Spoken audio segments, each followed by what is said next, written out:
जय हिंद दोस्तों। तो हम लोग पिछले वीडियो में बात किए थे कि जैक्सन टर्बिडिटी मीटर क्या होता है, जिसको हम लोग नेक डाई से यूज कर सकते हैं इस मेथड को। इसका जो मेजरमेंट है वो ZU है, यूनिट ऑफ मेजरमेंट हम लोग बोल सकते हैं। हम लोग टर्बिडिटी जैक्सन मीटर को कब यूज करते हैं? जब उसकी टर्बिडिटी 25 न्यूटन हो, उसके बाद ही हम लोग यूज कर सकते हैं। मिनिमम 25 न्यूटन होना चाहिए, इससे ज्यादा हो तो ही हम लोग इसको यूज कर सकते हैं। अब नेक्स्ट हम लोग बात किए थे कि बैलिस टर्बिडिटी मीटर एंड नेफेलोमीटर ये क्या है। तो हम लोगों ने देखा था कि जो बैलिस टर्बिडिटी मीटर है, हम लोग कलर मैचिंग टेक्निक के द्वारा हम लोग इसे यूज करते हैं। हम लोग किस तरह यूज करते हैं वो हम लोग लास्ट वीडियो में देख चुके थे। हम लोग इंस्टेंट ऑफ सिलिका हम लोग उसमें फॉर्माजाइन हेक्सामेथाइन टेट्राएमिनेट जिसे बोलते हैं वो यूज करते थे। इसका जो यूनिट ऑफ मेजरमेंट है FTU है, NTU, MGL पर लीटर हम लोग कोई भी यूज कर सकते हैं। आज हम लोग देखेंगे कलर। उससे पहले हम लोग एक बार रिवाइज कर लेंगे जैक्सन टर्बिडिटी मीटर और बैलिस टर्बिडिटी मीटर। हम लोगों ने क्या देखा था? बैलिस एंड नेफेलोमीटर में बैलिस टर्बिडिटी मीटर था। इसमें क्या होता है कि जो प्लेट होता है वो प्लेट को हम लोग क्या बोल सकते हैं? इसको फोटोमीटर बोलते हैं। जो हमारा फोटोमीटर होता था वो फोटोमीटर को हम लोग कहां पे place? Just behind the test sample. ये मान के चलिए हम लोग इधर यूज कर रहे हैं,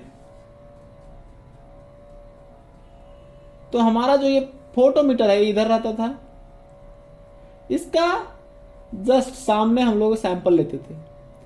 इससे यहां पे जाता था, ऐसे चला जाता था। हम लोग जाके इसका कलर जो टर्बिडिटी था वो हम लोग मेजर करते थे, टर्बिडिटी मेजर करते थे। ये हमारा जो सैंपल है उसके सामने रहता था, ये हमारा सैंपल ये सामने रहता था। लेकिन ये किस पे काम कर रहा है? ये एब्जॉर्प्शन ऑफ लाइट पे काम कर रहा है, एब्जॉर्प्शन ऑफ लाइट पे काम कर रहा है। अगर हम लोग नेफेलोमीटर की बात करते हैं तो नेफेलोमीटर में क्या होता था? सेम हम लोग, अगर हमारा ये सैंपल है,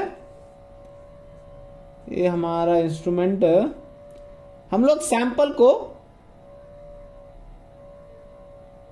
इधर रखते थे। ये हमारा फोटोमीटर है, ये सैंपल इधर हो गया। मतलब हम लोग जो सैंपल रखते थे ये 90 डिग्री में रहता था। किधर? 90 डिग्री में। The photometer is placed at the 90 degree to the test sample. ये सैंपल का 90 डिग्री में हमारा सैंपल रखते थे। ये क्या होता था? इससे हमारा जब लाइट जाता था स्कैटर करके इधर आ जाता था, रिफ्लेक्ट करके इधर आ जाता था। तो हम लोग इससे टर्बिडिटी मेजर करते थे।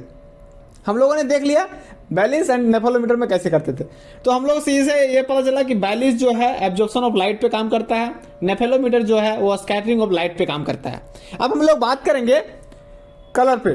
तो कलर का सबसे पहला इम्पैक्ट क्या है वो हम लोग देखते हैं। जो इम्पैक्ट होता है कलर का वो साइकोलॉजिकल इम्पैक्ट पहला। अगर हम लोग किसी भी वाटर को देख रहे हैं, क्या कर रहे हैं? देख रहे हैं, तो उसमें शायद सी बात है, अगर वाटर का हम लोग को मालूम है कि कलर क्या है, वो कलरलेस है, बट हम लोग अगर क्लीन कलर देखते हैं तो उसको पी सकते हैं। यस, पी सकते हैं। अगर वही उस कलर में हल्का सा भी कोई कलर दूसरा दिखे, हम ग्रीन कलर का कोई पानी दिखे तो पिएंगे? नहीं पिएंगे। कोई गंदा कलर का एकदम पानी दिखे तो पिएंगे? नहीं पिएंगे।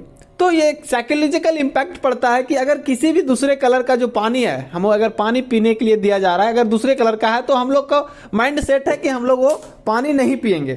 ठीक है। नेक्स्ट जो इम्पैक्ट है, हम लोग गंदा पानी को यूज नहीं कर सकते हैं क्लॉथ वॉशिंग के लिए। हम लोग कोई भी क्लॉथ वगैरह वॉश करने के लिए हम लोग गंदा पानी को यूज नहीं कर सकते हैं। ये हमारा कलर है, कलर टेक्निक है। कलर मेजर करने के लिए हम लोग के पास एक स्पेशल इंस्ट्रूमेंट है जिसको टिंटोमीटर बोला जाता है। जो इंस्ट्रूमेंट है हम लोग टिंटोमीटर है, वो टिंटोमीटर का हम डायग्राम या फोटो लगा देंगे एक साइड में, वो देख सकते हैं आप लोग टिंटोमीटर का। तो जो ये कलर है, ये कलर किस टेक्निक पे काम करता है? ये कलर मैचिंग टेक्निक पे काम करता है। और जो इसका इम्पैक्ट की हम लोग बात कर रहे थे अभी, इम्पैक्ट में ये जो कलर कॉजिंग मटेरियल्स होता है वो रिएक्शन अगर Cl2 के साथ करता है तो कंपाउंड कॉजिंग कैंसर बनाता है, और वो रिएक्शन करता है अगर Cl2 से तो हमारा ऑर्डर एंड टेस्ट हमको मिलता है। किसी भी पानी में अगर हम लोग कलर कॉजिंग मटेरियल से अगर रिएक्शन कराएंगे Cl2 को, उसके बाद अगर हमें कंपाउंड कॉजिंग कैंसर मिल रहा है, तो उससे अगर हम लोग कलर Cl2 से अगर रिएक्शन करवाते हैं, रिएक्शन होने के बाद हमें वाटर में ऑर्डर एंड टेस्ट मिलेगा। ठीक है। अब हम लोग इंस्ट्रूमेंट की बात कर लिए कि कलर को मेजर करने के लिए जो इंस्ट्रूमेंट यूज करते हैं वो टिंटोमीटर होता है। जो टेस्ट ट्यूबर होता है उसे उसका नाम है नेस्लर ट्यूब। क्या नाम है? नेस्लरी ट्यूब। देन प्रिंसिपल जो है ये कलर मैचिंग पे हम लोग पहले बात कर चुके हैं। इसमें एक और खास बात है कि ये जो प्लैटिनम है, हम लोग इसमें जो प्लैटिनम यूज करते हैं वो in the form of chloroplatinate ion के नाम से यूज करते हैं। जो इसका लिमिट है, एक्सेप्टेबल लिमिट 5 TU है एंड रिजेक्शन लिमिट है 25 TCU। सॉरी, ऊपर में TU बोले। एक्सेप्टेबल लिमिट 5 TCU है एंड रिजेक्शन लिमिट 25 TCU है। जो 15 TCU कहीं पे जो IS कोड है हमारा 105500 2012 के अनुसार जो कलर का रिजेक्शन लिमिट ऑफ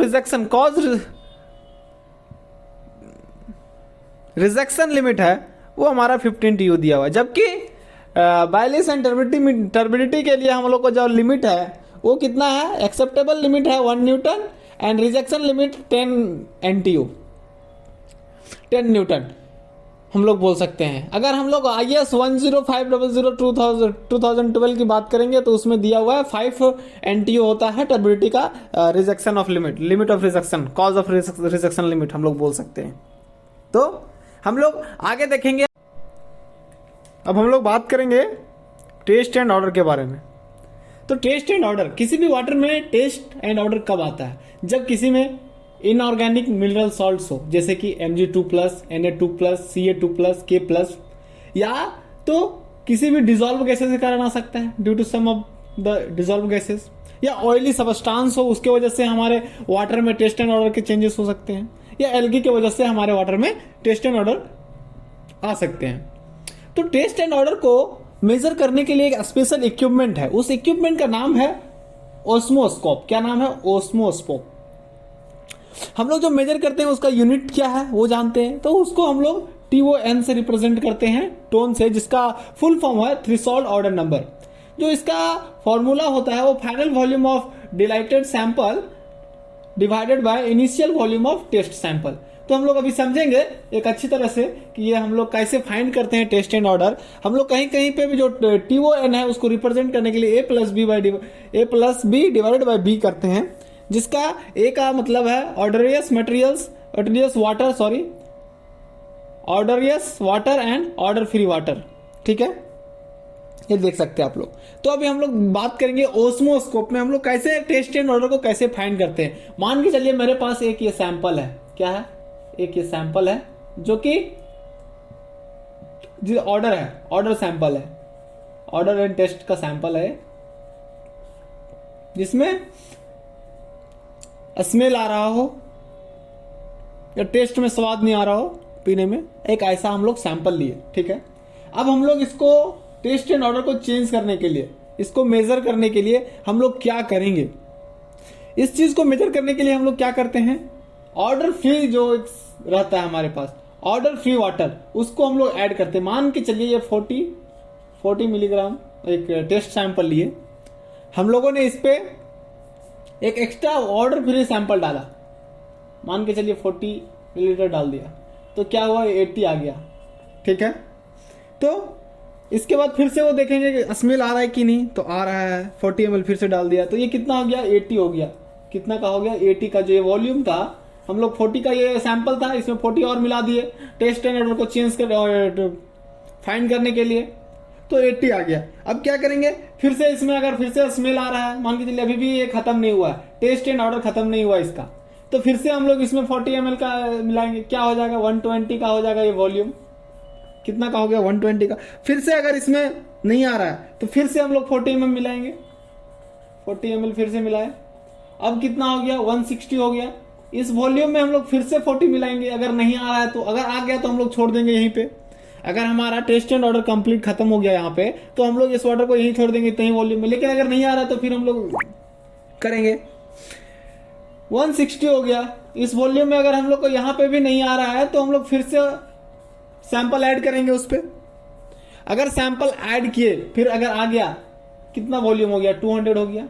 हमको अगर इसका अगर हम लोगों ने जो 40 ml का यूज किया, अगर इसका TON निकालने के लिए बोले, इसका टेस्ट एंड ऑर्डर निकालने के लिए बोले, थ्रेशोल्ड ऑर्डर नंबर निकालने के लिए बोले, तो हम लोग क्या करेंगे, क्या है final volume of liquid, final volume कितना आया 200 आया, तो 200 कर देंगे, 200 डिवाइडेड बाय इनिशियल वॉल्यूम हम लोग कितना लिए थे टेस्ट सैंपल 40, ठीक है, ये 40 नहीं 40 ले लिए, ओके, तो ये कितना आ गया 5 आ गया। अब इससे भी समझ लीजिए A प्लस बी, ये क्या था ऑर्डियस वाटर, मतलब जो हम लोग सैंपल लिए थे वो था, प्लस सैंपल कितना लिए थे 40 लिए थे, plus odourless water, odourless water कितना डाल दिए हम लोग टोटल, वो ऑर्डर फ्री वाटर था उतना कितना डाल दिया, दोनों को जोड़ के जितना हमारा ऑर्डर फ्री वाटर था उसको डिवाइड कर देंगे, हो जाएगा हमारा, ठीक है, समझ गए हम लोग इससे। तो इस प्रकार हम लोग टेस्ट एंड ऑर्डर भी समझ गए। अब एक और इसमें आता है टेम्परेचर, हम लोग जो पढ़ रहे थे फिजिकल वाटर क्वालिटी पैरामीटर, इसमें हमारा सारा पढ़ लिए, सस्पेंडेड सॉलिड्स पढ़ लिए हम लोग, टेस्ट एंड ऑर्डर पढ़ लिए, इससे पहले हम लोग टर्बिडिटी पढ़ लिए एंड कलर पढ़ लिए, 4 पढ़ लिए। एक और आता है टेम्परेचर, तो टेम्परेचर क्या होता है, तो हम लोग टेम्परेचर को भी पढ़ लेंगे आगे वीडियो में, नहीं तो हम लोग नेक्स्ट वाटर केमिकल पैरामीटर पढ़ने से पहले, केमिकल वाटर पैरामीटर पढ़ने से पहले हम लोग टेम्परेचर को भी देख लेंगे, वो छोटा सा पॉइंट है, कोई इशू नहीं है, ठीक है। जय हिंद दोस्तों।